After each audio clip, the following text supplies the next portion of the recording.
செங்கோட்டையன் அவர்கள் அடுத்தவங்க முதுகில் ஏறி சவாரி பண்ணியே பழக்கப்பட்ட ஒருத்தர் அப்படின்னு சொல்லிட்டு திரு எடப்பாடி பழனிசாமி அவர்களை குற்றம் சாட்டுறாரு. அதாவது நீயாவது அவரோட கால் கீழே இருந்து பதவி பெற்று பதவி சுகத்தை அனுபவிச்ச, அவர் அடுத்த ஒரு முதுகில் ஏறி பயணம் செய்யலையே. ஒரு கட்சி தேர்தலை சந்திக்குதான், லெட்டர் பேடு கட்சியாக இருந்தால் கூட வருவாங்களா? அதால் ஒரு ஓட்டு வருமா? எப்படி அந்த கொடி காட்டினாங்க?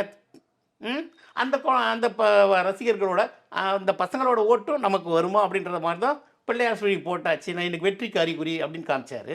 அதே மாதிரி எல்லா கட்சியும் வரவேற்கிறது. அதுதானே பெரிய ஒரு இயக்கத்துக்கு.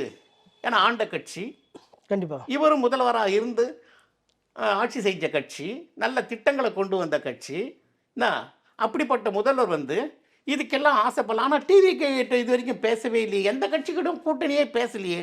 எப்படி அடுத்தவங்க முதுகு மேலே அவர் ஏறி பயணம் செய்யறதுக்கு விரும்புகிறாரு, ஆனால் டிவிக்கு அதில் ஒத்து வரலன்னு சொல்கிறதுக்கு நீ யார்ரா? நீ டிவி கிட்ட பேச்சுவார்த்தை நடத்தினாரா? நீ சொல்லு.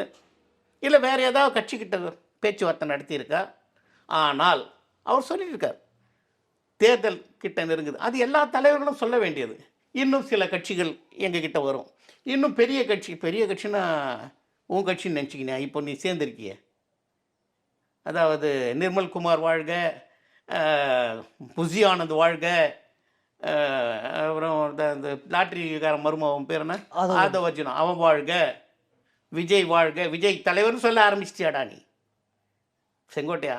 விஜய தலைவர்னு சொல்ல ஆரம்பிச்சிட்டா. அப்புறம் எனக்கு எதுக்கு இந்த மாதிரி வீண் விதண்டாவாதெல்லாம்?